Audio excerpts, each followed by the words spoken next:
नमस्कार, मैं doctor Suryabhushan Dubey IT electrical engineering department faculty हूँ। हम लोग बेसिक इलेक्ट्रिकल पढ़ रहे थे। आज हम लोग power factor and power factor correction पढ़ते हैं। तो पहली बात करते हैं भाई, पावर फैक्टर होता क्या है। पावर फैक्टर क्या होता है, जैसे हम लोग एसी सर्किट के बारे में पढ़ रहे थे, मतलब एसी सर्किट पढ़ रहे थे। तो एसी सर्किट में क्या होता है, वोल्टेज और करंट होते हैं। कभी कभी क्या होता है, जब हम उसमें इंडक्टर लगा देते हैं तो वोल्टेज और करंट के बीच में जो एंगल होता है वो कितने डिग्री का हो जाता है, 90 डिग्री का हो जाता है। ठीक है, जैसे हमने ये इंडक्टर लगा दिया, अब यहाँ पर जो हमने सप्लाई लगाया, ये वोल्टेज है, ये करंट है।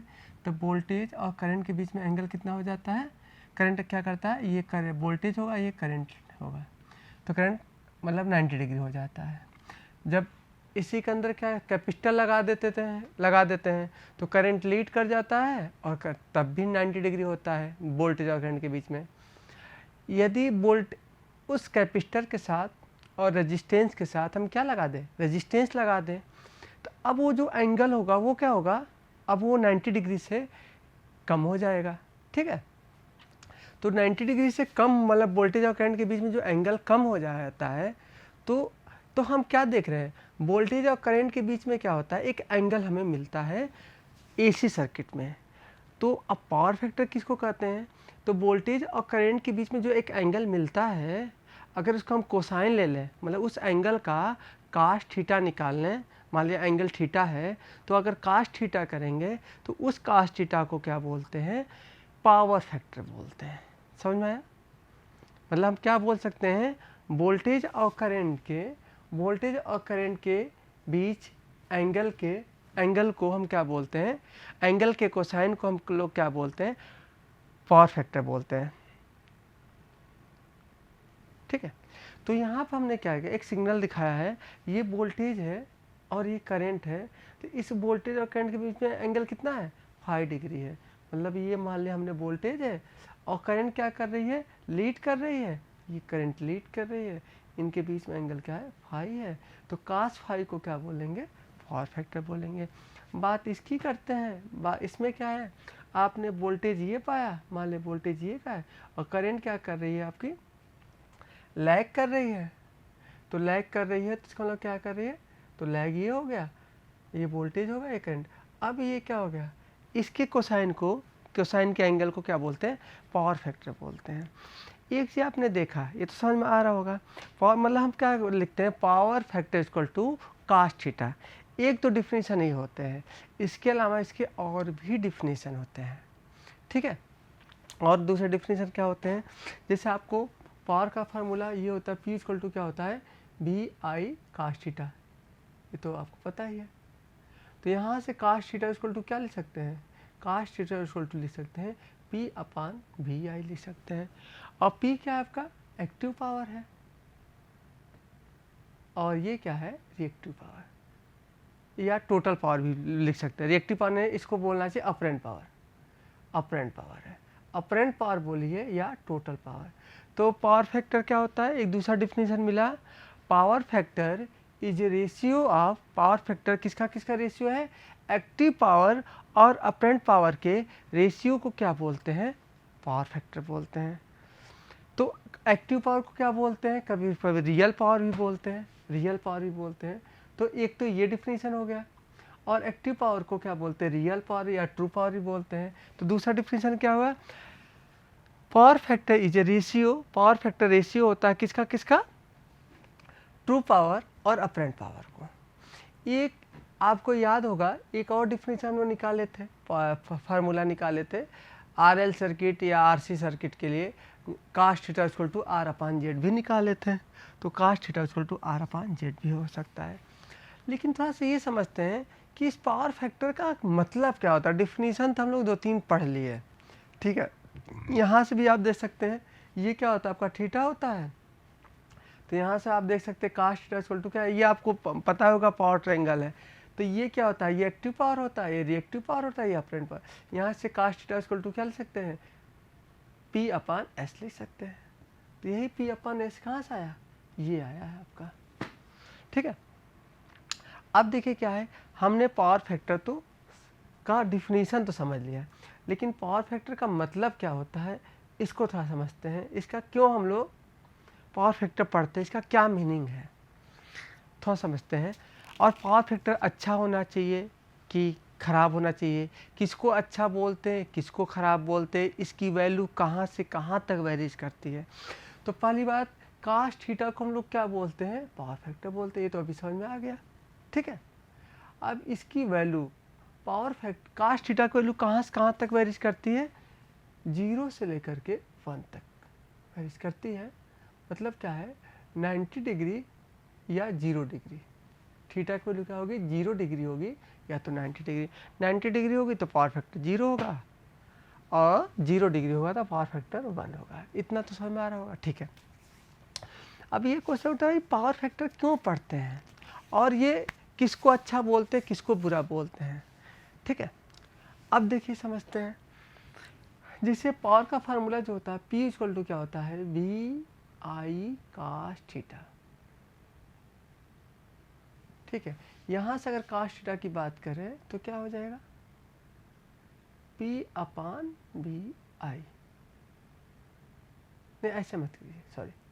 यहाँ से आई इक्वल टू अगर निकालना चाहें तो क्या निकलेगा, आई इक्वल टू निकलेगा P upon V cos theta, ठीक है। इतना समझ आया कि आई इक्वल टू क्या निकला, P upon V cos theta. दोबारा लिखते हैं इसको इरेज कर देते हैं।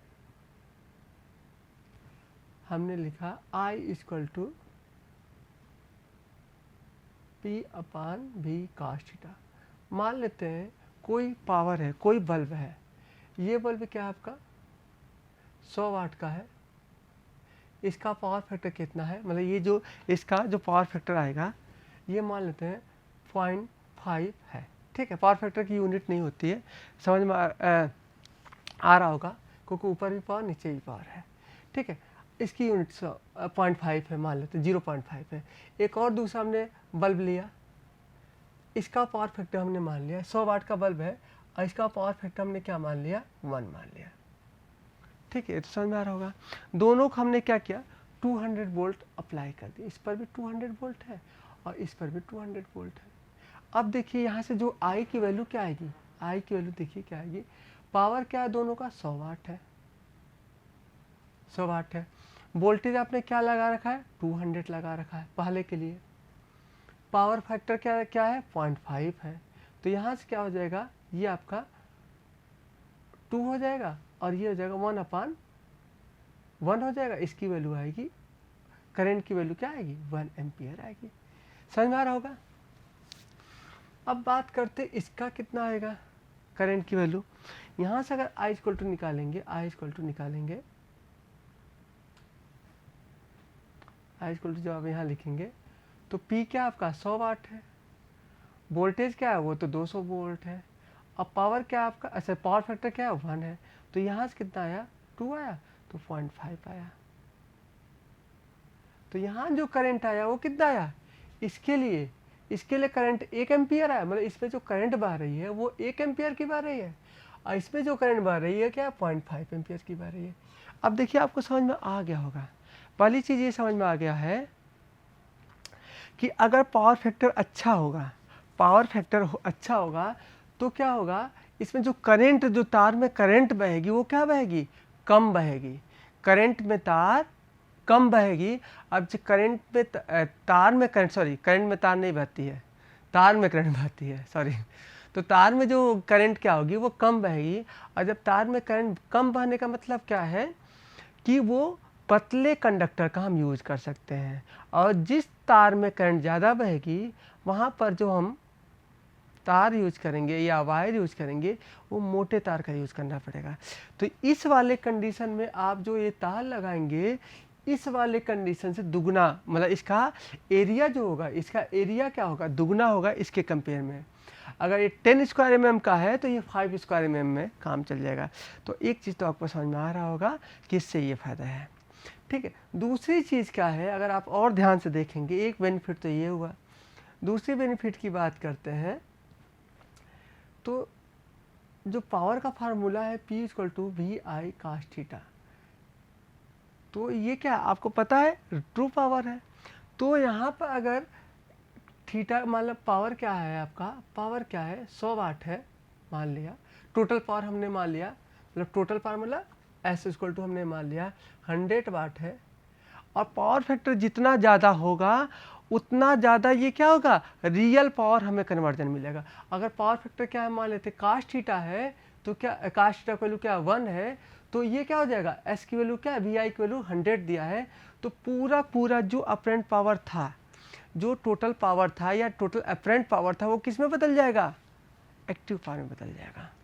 अगर मान लेते कास्ट थीटा की वैल्यू क्या है 0.5 है, अब क्या हो जाएगा, अब पी की वैल्यू जो आपने 100 वाट लिया था, 100 वार लिया था, अब ये क्या हो जाएगा 100 इंटू 0.5 हो जाएगा, अब ये 50 हो जाएगा।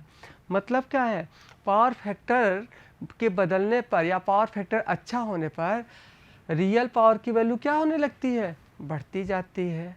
और रियल पावर मतलब पावर फैक्टर को बढ़ाने पर रियल पावर बढ़ने लगती है और रिएक्टिव पावर क्या होने लगती है, घटने लगती है, क्योंकि रिएक्टिव पावर का फार्मूला होता है Q equal to B I sine theta.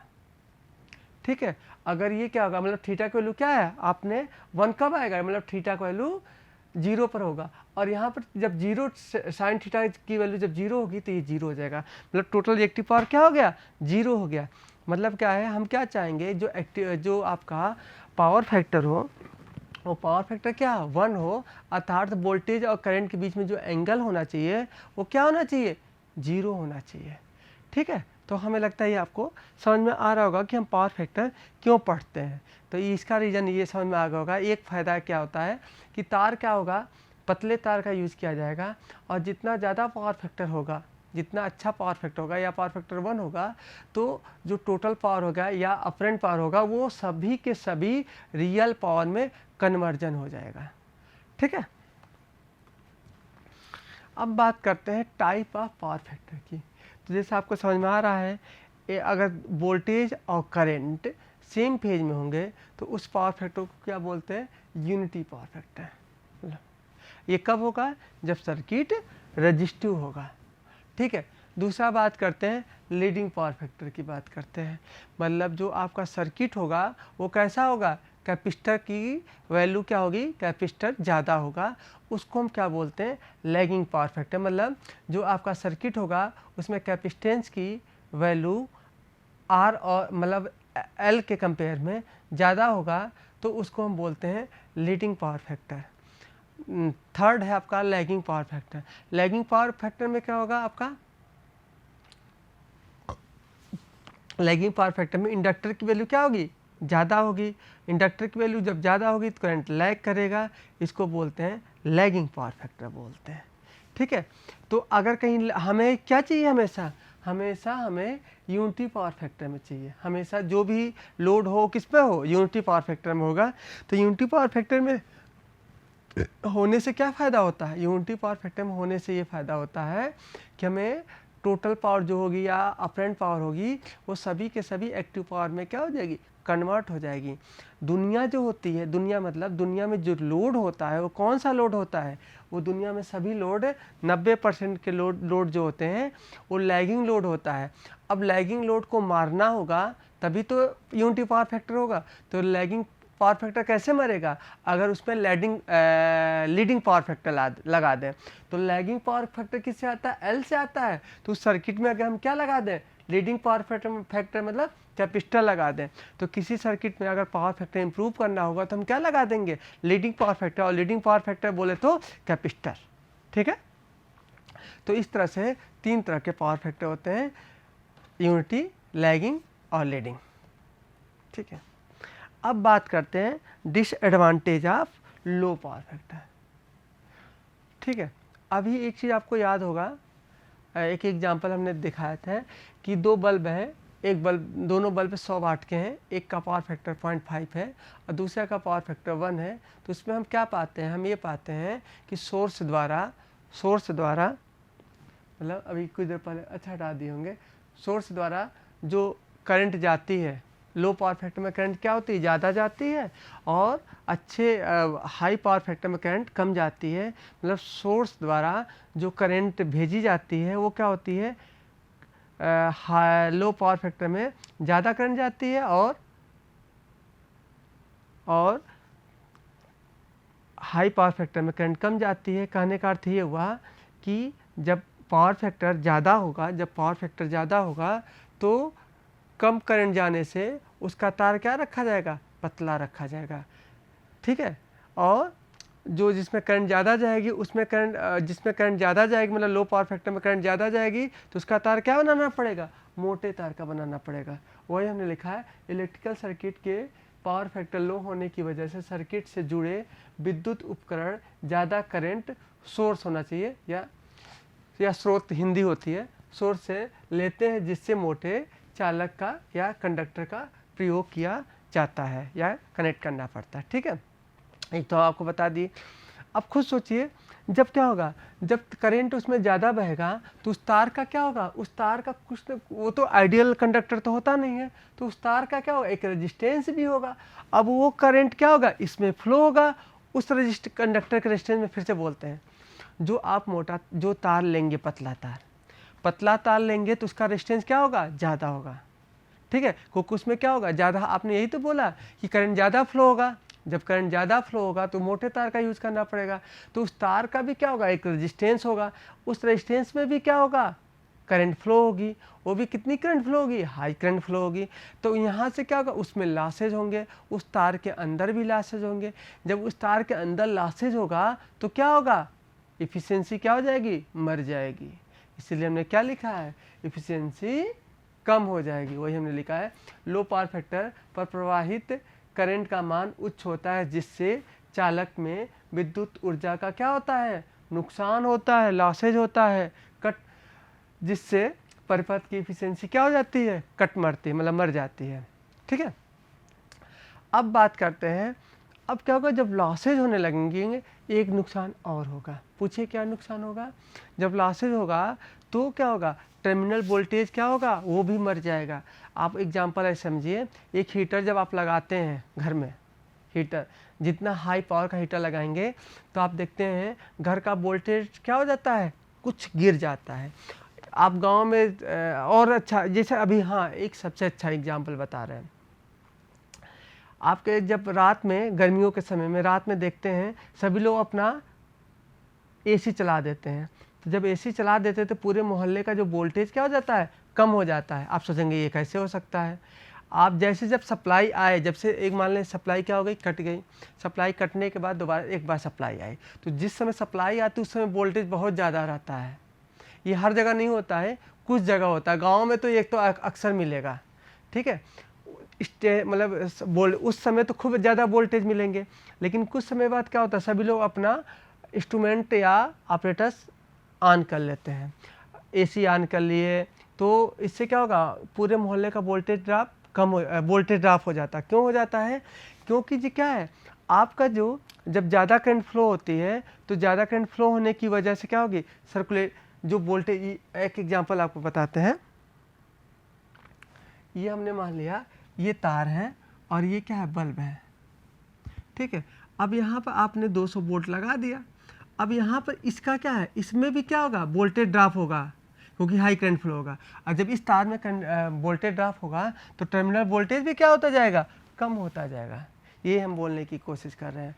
तो वोल्टेज ड्रॉप होने के वजह से क्या होगा, टर्मिनल वोल्टेज कम होने लगेंगे, तो और भी इंस्ट्रूमेंट जो आप चला रहे हैं उसको प्रॉपर तरीके से वोल्टेज नहीं मिलेगा, अर्थात उसको वोल्टेज नॉर्मल से कम मिलेगा।